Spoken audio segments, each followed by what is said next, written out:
वो धूप थी कि जमीन जल के राख हो जाती और बरस के अब के बड़ा काम कर गया पानी।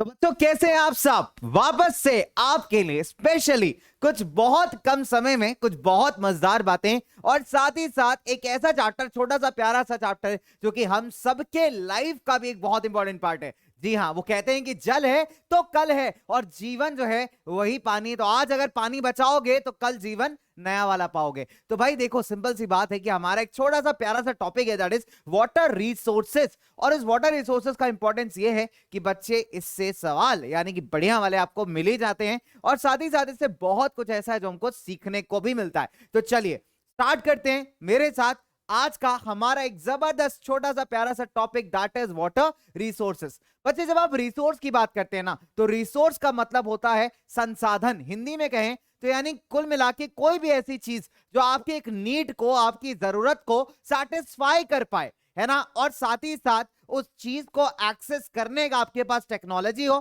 साथ ही साथ सब कोई उस चीज को अफोर्ड कर पाए। यानी कहने का मतलब इतनी महंगी भी ना हो जाए कि आपके बस के बाहर हो जाए, और साथ ही साथ ऐसी चीज हो जो सबके बेनिफिट के लिए हो, तो वो बन जाती है आपका एक संसाधन। और जब हम पानी की बात करते हैं तो भाई बिना पानी क्या जिंदगी इमेजिन कर सकते हो बच्चे? कितने दिन के लिए? 3 दिन 4 दिन, लेकिन उसके बाद क्या होगा? इतने दिन भी चलना बहुत मुश्किल हो जाएगा। आप सोच के देखो, इमेजिन करके देखो, अगर इस पूरी धरती पे पोर्टेबल पानी यानी ऐसा पानी जिसको आप अपनी डे टू डे एक्टिविटीज के अंदर यूज में लाते हो, अगर वो खत्म हो जाए तो यार जिंदा रहना जो है ना कहीं अपने आप में बहुत मुश्किल हो जाएगा, है कि नहीं? चलिए, तो जब हम पानी की बात करते हैं तो बच्चे पानी से जुड़े कुछ क्विक फायर फैक्ट्स आते हैं हमारे सामने।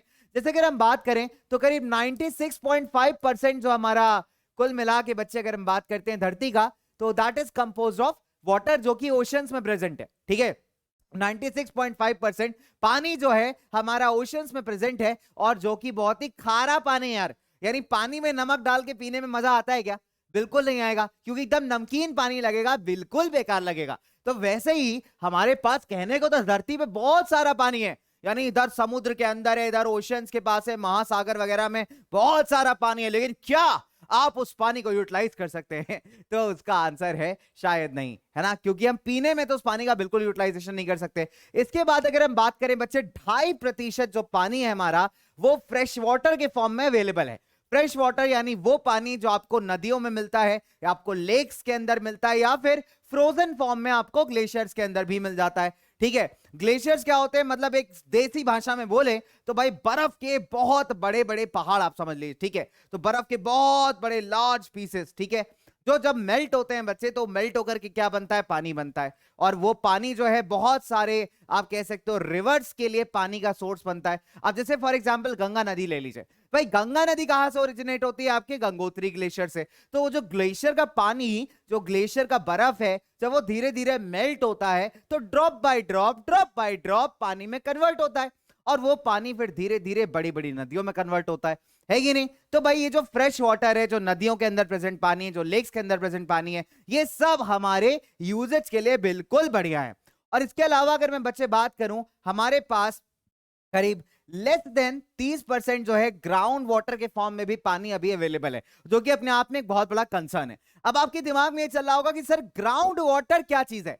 बच्चे देखो, वाटर का मतलब हुआ पानी, ग्राउंड का मतलब हुआ जमीन। अब जमीन के नीचे भी पानी मिलता है हमको, है ना। जैसे हैंडपंप चलाते हो जाकर के, जब गर्मियों की छुट्टी होती होंगी, अगर घर के आसपास हैंडपंप लगाए, या कोई ऐसा बच्चे जिसका कोई गांव वगैरह में रिलेटिव रहता है, तो गांव वगैरह में ट्यूबवेल हैंडपंप बहुत ज्यादा होते हैं, है ना। हो हैया हो ऐसे करके मस्त हैंडपंप चलाते हो तुम उधर। तो हैंडपंप चला करके भाई पानी कहां से निकलता है? नीचे से आता है। बहुत सारे बच्चों घर में समरसेबल पंप्स लगे होंगे, है ना। समरसेबल पंप्स क्या करते हैं बच्चों? जो ग्राउंड के अंदर पानी है उसको ही तो खींच के ऊपर लेके आते हैं। तो भाई ये जितना भी वाटर है हमारा, that exist in the form of हमारा ग्राउंड वाटर। अगर इंडिया की बात करें बच्चों, फिर टॉक अबाउट इंडिया, तो भारत करीब 4% ग्लोबल प्रेसिपिटेशन का रिसीव करता है। यानी दुनिया में जितनी भी बारिश होती है, दुनिया में जितनी भी वर्षा होती है, उसका 4% कौन रिसीव करता है बच्चे? भारत रिसीव करता है। और इंडिया का अगर रैंक कोई तुमसे पूछ ले तो कह देना कि 133 जो है हमारा रैंक है in terms of water availability पर पर्सन पर एनम। यानी एक साल में कितने पर्सन को कितना वाटर अवेलेबल है, उसके हिसाब से जो ग्लोबल रैंक है हमारा 133 है। अगर हम रिन्यूएबल वाटर रिसोर्सेज की बात करें, यानी ऐसे वाटर रिसोर्सेज जो दोबारा रिचार्ज किए जा सकते हैं, रिन्यू किए जा सकते हैं, तो बच्चे भारत के अंदर वो है करीब 1897 square kilometre per annum, right. चले, तो ये कुछ क्विक फायर डेटा था बच्चों, कुछ क्विक फायर हमारा लाइक छोटी छोटी बातें थी। अब आपके बुक की एक खूबसूरत सी इमेज, हालांकि ये खूबसूरत इसलिए नहीं है क्योंकि यहाँ पे लोगों का बहुत सारा स्ट्रगल है। कहते हैं ना, पानी तो हर जगह है लेकिन पीने के लिए बूंद नहीं है ना, और वो कह गए सही कि पानी बचा लो वरना कल की कोई कल नहीं। बहुत सिंपल सी बात है, यानी कल आ ही नहीं पाएगा, फ्यूचर हम देख ही नहीं पाएंगे अगर पानी हमारे पास नहीं होगा, बिकॉज पानी का शॉर्टेज ऑलरेडी बहुत सारे कंट्रीज के अंदर ना इसका ऑलरेडी डर सताने लगा है। अगर आपने अभी रिसेंटली बच्चों अगर बहुत सारे न्यूज आर्टिकल्स पढ़े हो तो आपने देखा होगा यूरोप के बहुत सारे पार्ट्स में जो था बिल्कुल सूखा पड़ गया। यानी जर्मनी के अंदर अगर हम बात करें बच्चे, जो वहां पे राइन रिवर है वो बिल्कुल सूख गई थी, है ना, और वहां वर्ल्ड वॉर एरा के सामान वहां से बाहर निकल रहे थे, तो उस टाइम पे डंप किए गए होंगे। तो बच्चे इस तरीके से अभी चाइना के अंदर आपने देखा होगा कि बहुत ज्यादा वाटर शॉर्टेज क्रिएट हुआ था।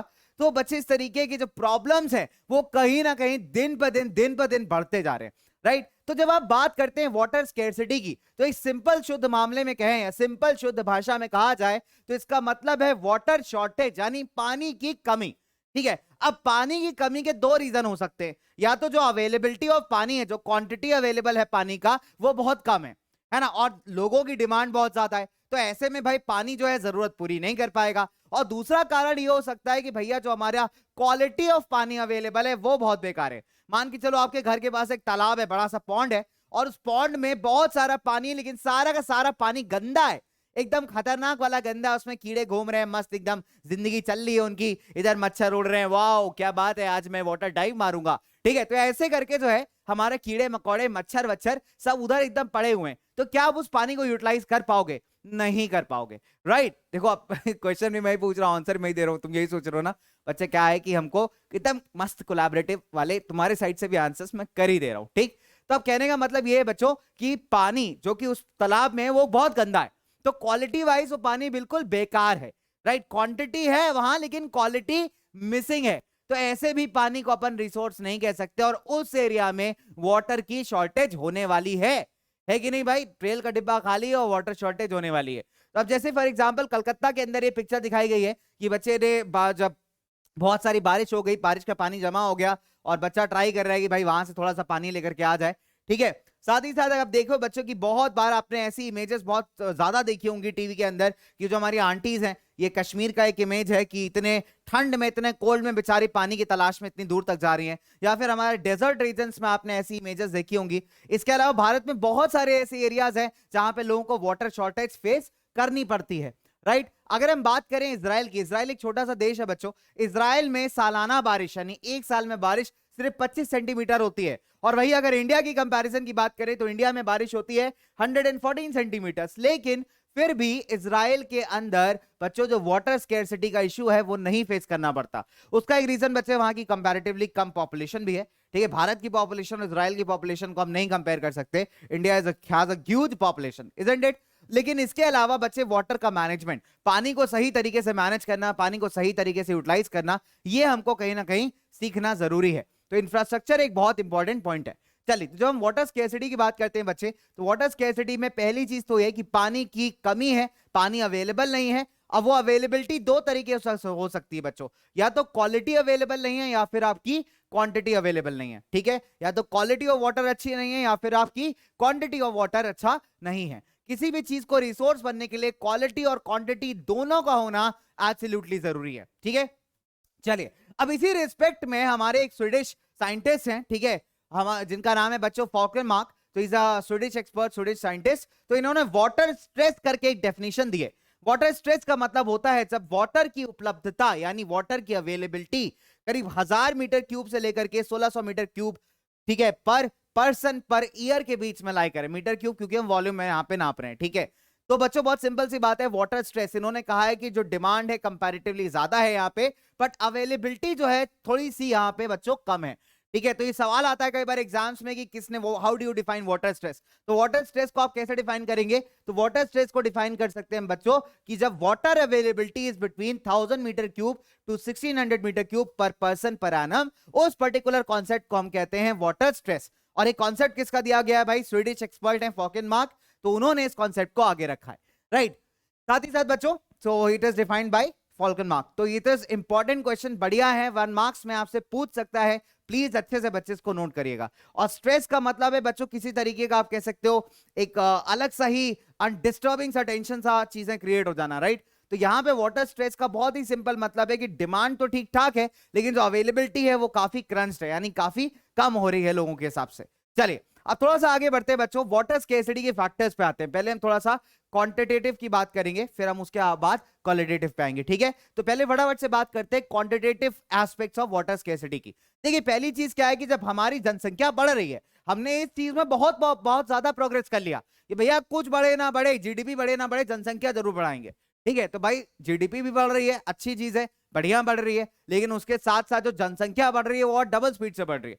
तो बढ़ती पॉपुलेशन की बढ़ती मांगे, बढ़ती डिमांड्स, इधर चाहिए खाना ज्यादा, उधर चाहिए पानी ज्यादा। अब पानी कहां से आएगा भाई, है ना। पानी तो लिमिटेड अमाउंट में अवेलेबल है और जो बचा कुछ अच्छा पानी था उसको हमने पल्यूट कर दिया क्योंकि सफाई तो हमको पसंद ही नहीं है भाई, है कि नहीं। तो अब सिंपल सी बात है बच्चों, जब आपकी पॉपुलेशन बढ़ना स्टार्ट हुई तो आपके दो चीजों की डिमांड बढ़ेंगे, पानी का और फूड का। अब दिक्कत क्या है कि जिसके पास ज्यादा पावर है, जिसके पास पैसा है, वो पानी एक्सेस कर सकता है। अब देखो बहुत सिंपल से एग्जांपल समझते हैं।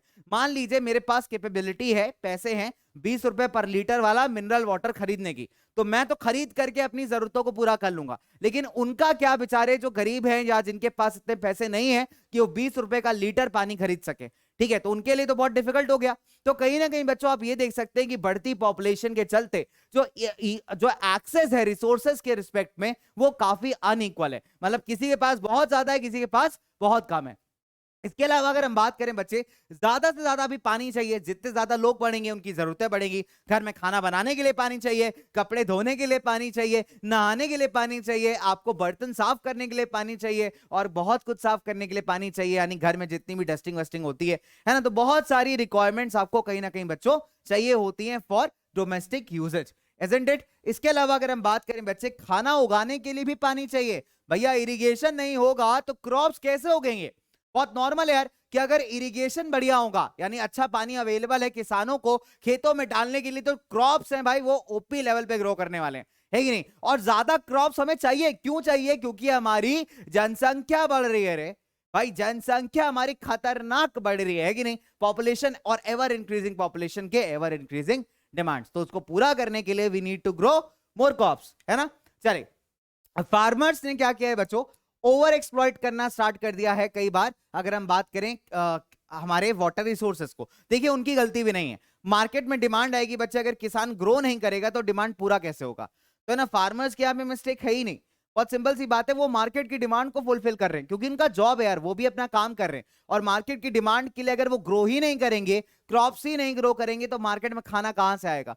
तो कहीं ना कहीं बच्चे जो हमारे फार्मर्स हैं, ठीक है, they have utilised the water resources cultivation के लिए।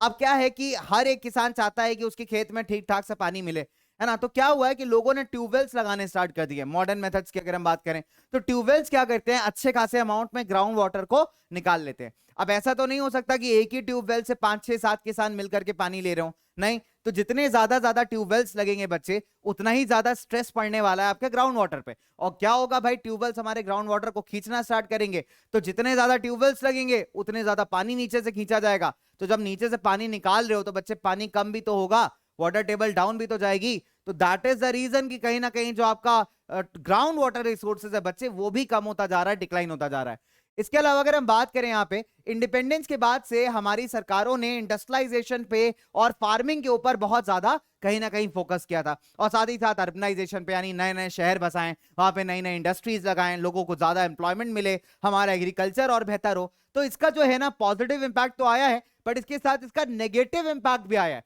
देखते हैं बच्चों कैसे आया है। देखिए पहली चीज, किसके चलते ना जो वाटर रिसोर्सेस है उन पे बहुत ज्यादा प्रेशर पड़ा है, क्योंकि आपको भाई इंडस्ट्रीज में मशीनरी चलाने के लिए, बहुत सारे प्रोसेसेस के लिए पानी की जरूरत पड़ती है, तो ज्यादा से ज्यादा पानी जो है यहाँ खींचा जा रहा है। इसके अलावा बच्चों साथ ही साथ क्या हुआ है कि जो हमारी इंडस्ट्री जितनी बड़ी हैं, उन्होंने काफी लोड डाला है हमारे फ्रेश वाटर रिसोर्सेज पे, ठीक। साथ ही साथ अगर हम बात करें बच्चों, इंडस्ट्रीज को इलेक्ट्रिसिटी भी चाहिए होती है। अब भारत में इलेक्ट्रिसिटी कहां से आती है, दो सोर्सेस से जनरली। पहला थर्मल पावर प्रोडक्शन है, जहां पे आप कोयले या बाकी फॉसिल फ्यूल्स को बर्न करके आप एनर्जी प्रोड्यूस करते हो, ठीक है। और दूसरा 22% भारत का जो पावर नीड्स है वो हाइड्रो इलेक्ट्रिक पावर से आता है, यानी जो आप डैम्स बिल्ड करते हैं ना बच्चे, डैम्स बिल्ड करने के बाद जो पानी स्टोर किया जाता है वहां पे रिजर्वॉयर में, उस पानी को यूटिलाइज करके हम क्या करते हैं बच्चों, पावर को जनरेट करते हैं। तो भारत का 22% power needs are met by hydro power. लेकिन डैम्स बनाने के जितने फायदे हैं उससे ही डबल नुकसान भी है, और वो सारे के सारे अभी हम पढ़ेंगे बच्चों। तो कहीं ना कहीं इंडिपेंडेंस के बाद जो आपका रैपिड इंडस्ट्रियलाइजेशन है, या फिर कह सकते हैं कि जो मॉडर्न फार्मिंग मेथड्स को हमने लेकर के आए हैं हम एग्रीकल्चर में, तो कहीं ना कहीं उन्होंने भी भाई वाटर रिसोर्सेज पे बहुत ज्यादा हद तक स्ट्रेस डाला है। ठीक है, इसके अलावा अगर हम बात करें, जो हमारी सिटीज हैं वो बढ़ रही है, हमारे शहर बढ़ रहे हैं, शहर में पॉपुलेशन बढ़ रही है, और पॉपुलेशन को भी पावर नीड्स हैं, यानी उनको भी सामान को रन करने के लिए, अपने घरों के अप्लायंसेस को लर्न करने के लिए भाई क्या जरूरत है, पावर की जरूरत है, इलेक्ट्रिसिटी की जरूरत है। और इलेक्ट्रिसिटी कहां से आएगी भाई, सरकार दो ही चीजों से बना रही है अभी, मैक्सिमम थर्मल या फिर हाइड्रो। ठीक है, अब बहुत सारी ऐसी अर्बन सोसाइटीज हैं जिनको अपना प्राइवेट वाटर सप्लाई चाहिए, तो उन्होंने क्या किया है भाई, समरसेबल पंप लगा रखा है। अब इसको छोटे से मेरे गंदी सी ड्राइंग के एग्जांपल से समझते हैं। देखिए, मान के चलिए एक छोटी सी कॉलोनी है, ठीक है, अब इस कॉलोनी में 6 घर हैं, 1 2 3 4 5 6, इन 6 के 6 लोगों ने समरसेबल पंप लगा रखा है। ऐसा भी हो सकता था कि भाई एक कॉमन समरसेबल पंप लगता और 6 के 6 घर जो थे उससे पानी डिस्ट्रीब्यूट कर लेते, तो सबका काम भी चल जाता और ग्राउंड वाटर पे ज्यादा प्रेशर भी नहीं आता। लेकिन नहीं भाई, हमको तो चाहिए अपने घर का एकदम समरसेबल पंप, नहीं तो भाई नाराज हो जाएंगे आंटी जी, है ना। अरे उनकी वाइफ ने तो लगवा रखा है भाई समरसेबल पंप, बहुत कंजूस हो चुके हो तुम आजकल, समरसेबल नहीं लगवा सकते मेरे लिए। अब अंकल क्या करेंगे बेचारे, समरसेबल लगवाएंगे, है कि नहीं, बहुत नॉर्मल है। अंकल क्या करेंगे भाई, समरसेबल लगवाएंगे ना, तो अंकल कह रहे भाग्यवान, नाराज कहां होती हो भाई, अभी लगवाते हैं समरसेबल। हाँ भाई किशोर भाई लगा जाना समरसेबल, ठीक है, तो किशोर भाई समरसेबल लगा गए। अब ऐसे करते करते मान लीजिए 6 के 6 घर की आंटीज नाराज हो गई, तो अंकल क्या करेंगे भाई, समरसेबल पंप लगवाएंगे। नॉर्मल है भाई, नाराजगी तो नहीं सह सकते। तो अब दिक्कत क्या है कि उस चक्कर में जो हमारा ग्राउंड वाटर है ना, हमारा ग्राउंड वाटर, उसकी बैंड बज गई भाई। ठीक है, तो ये अंकल और आंटी के आपस के नोकझोंक के चक्कर में ग्राउंड वाटर की बैंड बज गई, क्योंकि 6 के 6 पंप्स जब एक साथ अगर मान के चलो एक्टिव हुए, कभी तो ऐसा होता होगा कि 6 के 6 एक साथ पानी खींच रहे हैं, तो बेचारा जो नीचे का ग्राउंड वाटर है उस पर तो ओवर ज्यादा स्ट्रेस पड़ रहा है ना, जरूरत से ज्यादा उस पर आप प्रेशर डाल लो, सारा पानी आप नीचे का निकाल ले रहे हो। और साथ ही साथ अगर हम बात करें एक्सट्रीम गर्मियों के टाइम में, तो वैसे ही बारिश वगैरह जब नहीं होती तो ग्राउंड वाटर रिचार्ज ही नहीं हो पाता, एज अ रिजल्ट क्या होगा, पानी का जो लेवल है वो नीचे चला जाएगा। तो इस तरीके से बच्चों काफी सारे प्रॉब्लम्स हम कह सकते हैं कि अर्बनाइजेशन के चलते भी अपने को सफर करने पड़ रहे हैं, राइट। चलिए, अब दूसरा फैक्टर आता है वाटर का क्वालिटी, यानी कहने का मतलब है कि पानी अवेलेबल है लेकिन फिर भी वाटर स्केर्सिटी है। इसका रीजन हो सकता है भाई हमारा पुअर क्वालिटी ऑफ वाटर, यानी पानी का जो क्वालिटी अवेलेबल है वो अच्छा नहीं है ना। जैसे कि आपके कई बार होता है जो डोमेस्टिक वेस्ट होते हैं, घर का कूड़ा कचरा होता है, वो हम पानी में फेंक देते हैं, मतलब नालियों में फेंकते हैं, और नाले विदाउट ट्रीटमेंट सीधे जाके वाटर बॉडीज में गिरते हैं। इसके अलावा आपके इंडस्ट्रियल वेस्ट हो गए, केमिकल फर्टिलाइजर्स हो गए बच्चे, तो ये सारे के सारे कहीं ना कहीं आप कह सकते हो एक बहुत प्रायर रीजन है, बहुत ही इंपॉर्टेंट रीजन है आपके वाटर पोल्यूशन का भी, राइट, जिसके चलते बहुत ज्यादा वाटर पोल्यूशन हमको देखने को मिलता है, और ये पोल्यूटेड वाटर हमारे यूजेज का नहीं होता। तो जब हम वाटर कंजर्वेशन की बात करते हैं तो बच्चे वाटर कंजर्वेशन का सिंपल सा मतलब है सस्टेनेबल तरीके से वाटर रिसोर्सेज को मैनेज करना, यानी पानी का यूटिलाइजेशन करना, लेकिन उसको बचा के रखना, कंजर्व करके रखना, ताकि आगे भी जो हमारी फ्यूचर जनरेशंस आए उनको भी पानी के रिसोर्सेज मिल पाए। ठीक है, जब आप किसी चीज को डिस्चार्ज कर रहे हो, यानी गंदे पानी को जब आप अपनी नियर बाय वाटर बॉडीज में रिलीज कर रहे हो, तो जरूरी है कि पहले उसका प्रॉपर ट्रीटमेंट कर लिया जाए, सारा कूड़ा कचरा निकाल दिया जाए, साफ पानी को रिलीज किया जाए, लेकिन ऐसा नहीं होता है, राइट। तो बच्चे वाटर पोल्यूशन को कंट्रोल करना भी इसमें एक बहुत ही इंपॉर्टेंट फैक्टर है। बच्चे साथ ही साथ हम देखते आए कि काफी पुराने जमाने से भारत के अंदर बहुत सारे ऐसे स्ट्रक्चर्स बनाए गए हैं जहां पे पानी को स्टोर किया जाए, पानी को स्टोर करके लोगों को यूटिलाइज किया जाए। जैसे फॉर एग्जांपल लोगों के लिए यूटिलाइज किया जाए बच्चों, ठीक है, जैसे for example 1st century BC में एक प्रयागराज के पास जो है रेन वाटर हार्वेस्टिंग सिस्टम बनाया गया था, जहां पे बारिश के पानी को स्टोर करके लोगों को सप्लाई किया जाता था। ऐसे उड़ीसा, आंध्र प्रदेश, कर्नाटका, कोल्हापुर, महाराष्ट्र, ऐसे सारी जगहों पे आपको ऐसे बहुत सारे एग्जांपल्स मिल जाएंगे रेन वाटर हार्वेस्टिंग सिस्टम के। 11वीं शताब्दी में भोपाल लेक जो है, भोपाल लेक जो आज भी बहुत फेमस है, one of the largest artificial built lakes है बच्चों। 14वीं शताब्दी में हौस खास बनवाया था इल्तुतमिश ने, ठीक है, दिल्ली के अंदर, और आज भी हौस खास के रिमेन्स वहां पे हैं। काफी पॉपुलर एरिया हो चुका है अब तो खैर अपने रेस्टोरेंट्स वगैरह के लिए, बट के टाइम पे एक वाटर स्टोरेज एरिया था बच्चों, हौस खास लेक आज भी एग्जिस्ट करता है। तो जो पानी था वो नियर बाय एरियाज में दिल्ली के सप्लाई किया जाता था। ये दिल्ली सल्तनत के टाइम का स्ट्रक्चर है, ठीक है। तो ऐसे बहुत सारे स्ट्रक्चर्स बच्चों हमको देखने को मिलते हैं। इसके अलावा अगर हम बात करें मल्टीपर्पज प्रोजेक्ट, बच्चे इनको मल्टीपर्पज क्यों कहते हैं? बहुत सिंपल सा रीजन है, क्योंकि इनका यूटिलाइजेशन बहुत सारी चीजों के लिए किया जाता है, चाहे वो रिक्रिएशन हो या फिर आपका पावर जनरेशन हो यानी इलेक्ट्रिसिटी प्रोड्यूस करना हो, या फिर आपके नियर बाय एरियाज में वाटर देना हो इरिगेशन के लिए। तो मल्टीपर्पज चीजों के लिए यूटिलाइज किया जाता है, इस चलते इसको हम मल्टीपर्पज प्रोजेक्ट्स भी कहते हैं। तो बेसिक सी बात है, हम बात कर रहे हैं डैम्स की। तो डैम्स का बेसिक ऑब्जेक्टिव था फ्लड्स को कंट्रोल करना और साथ ही साथ खेती बाड़ी के लिए पानी प्रोवाइड करना, ठीक है।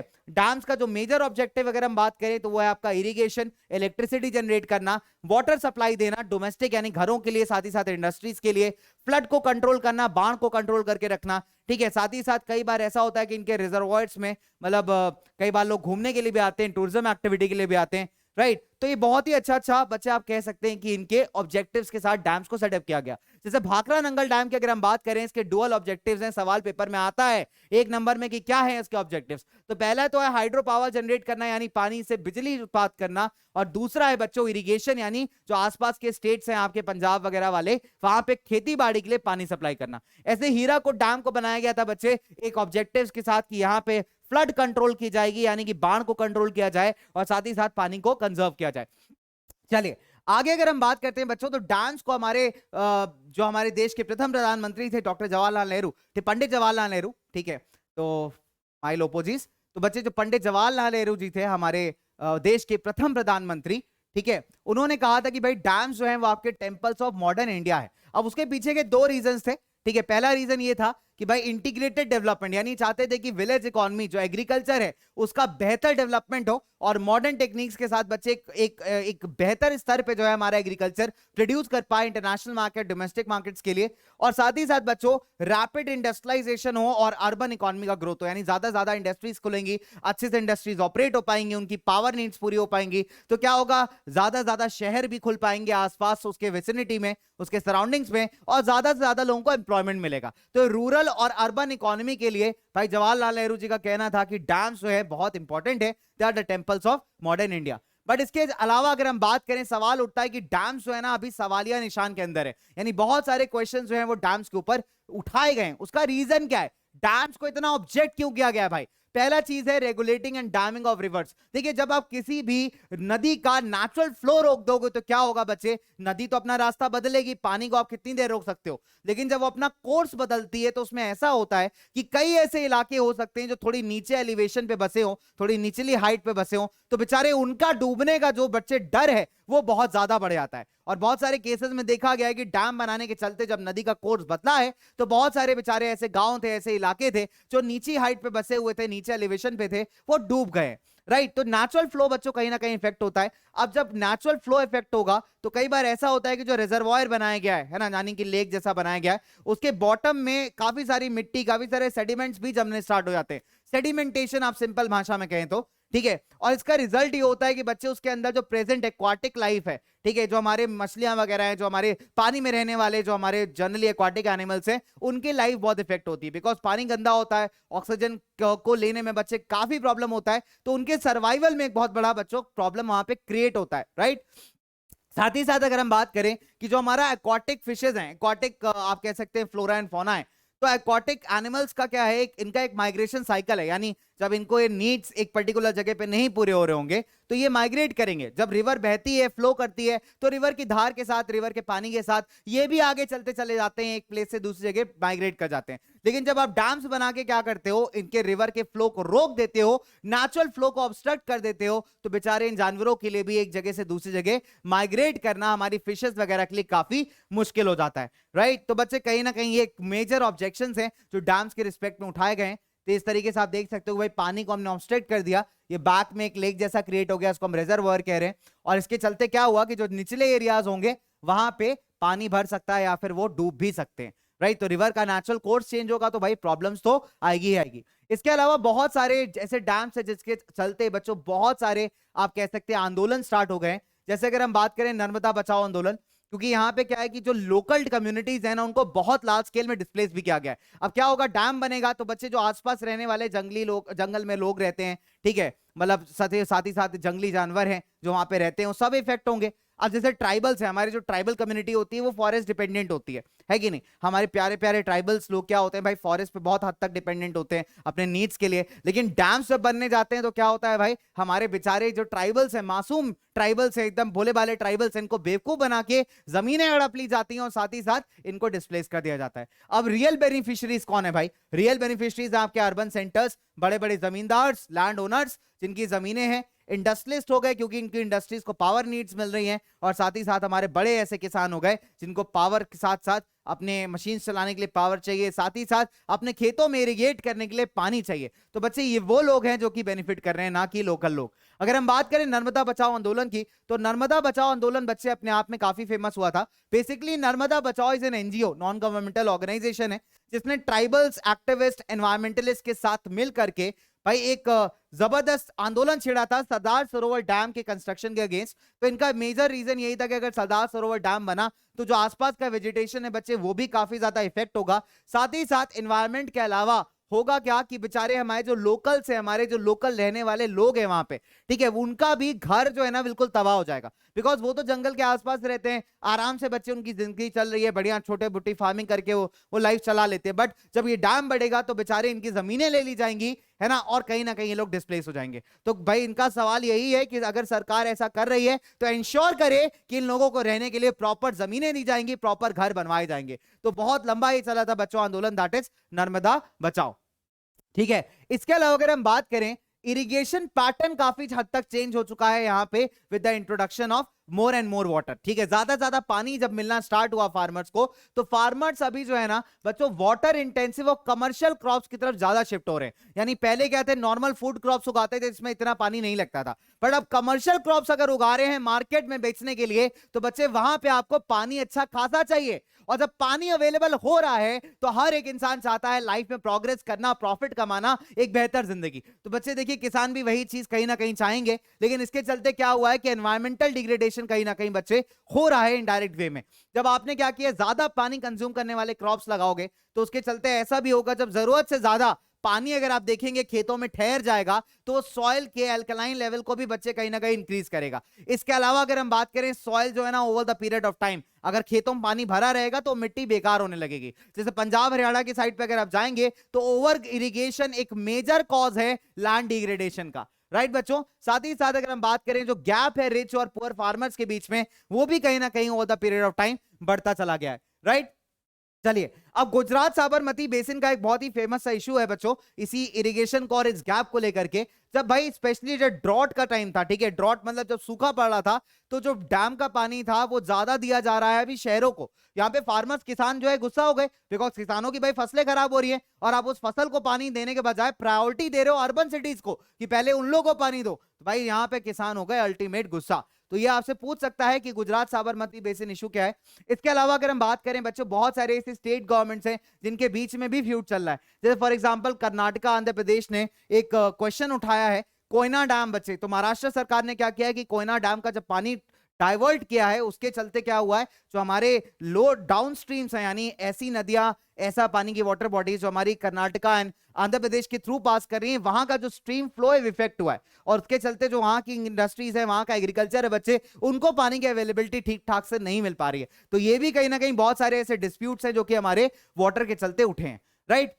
इसके अलावा अगर हम बात करें, डैम्स को जो है ना कंट्रोल करने के लिए बनाया गया था कि ये किसानों की भाई हेल्प करेंगे, उसके अलावा फ्लड्स को कंट्रोल करेंगे, बाढ़ को कंट्रोल करेंगे। लेकिन अगर सच बात बताएं बच्चों, तो यहां पे क्या है, अगर आप देखोगे 2006 के फ्लड्स को, महाराष्ट्र एंड गुजरात को जिसने डेवस्टेट किया था, जिसने डिस्ट्रॉय किया था बच्चे, तो वहां पे फ्लड्स अगर ज्यादा भयंकर रूप लिया था तो रीजन था उसके पीछे डैम्स। अभी पेरियार पे जब केरला फ्लड्स आई थी, पेरियार डैम की अगर हम बात करें, जब डैम का पानी रिलीज किया तो उसने क्या किया भाई, नदी के वाटर लेवल को ऑल ऑफ अ सडन इतना ज्यादा बढ़ा दिया कि आसपास के एरिया जो थे वो डूबने स्टार्ट हो गए, राइट। इसी तरीके से बच्चों अगर हम बात करें, अर्थक्वेक्स, वाटर बॉर्न डिसीजेस और बहुत केसेस में पोल्यूशन, ये भी कुछ ऐसे इंपैक्ट्स हैं, नेगेटिव इंपैक्ट्स हैं जो डैम्स के चलते हमको देखने को मिलते हैं, राइट। तो डैम से जितना भला किया है उससे ही ज्यादा हमारा नुकसान भी किया है। तो आपके लिए एक सवाल यह है कि 3 डिसएडवांटेजेस आपको बताने हैं कमेंट सेक्शन में मल्टीपर्पज प्रोजेक्ट्स के आफ्टर दिस वीडियो, ठीक है। 3 डिसएडवांटेजेस कमेंट सेक्शन में ऑफ द मल्टीपर्पज प्रोजेक्ट। चलिए, इसके अलावा अगर हम बात करें बच्चों रेन वाटर हार्वेस्टिंग की,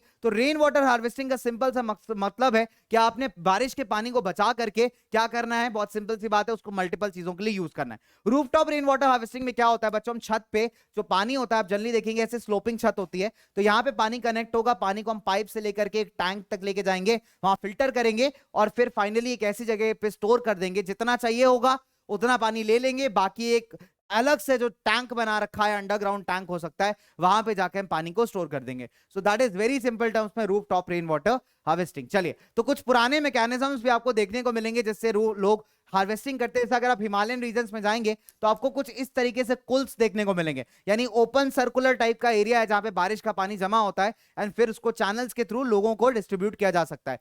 बंगाल साइड पे जाएंगे तो आपको इनंडेशन चैनल्स मिलेंगे। इन्होंने क्या किया है बच्चे, कुछ इस तरीके के स्ट्रक्चर्स बनाए हैं जिससे क्या होता है, बाढ़ का पानी खेतों की तरफ डाइवर्ट किया जाता है, इससे खेतों में इरिगेशन मिल पाता है।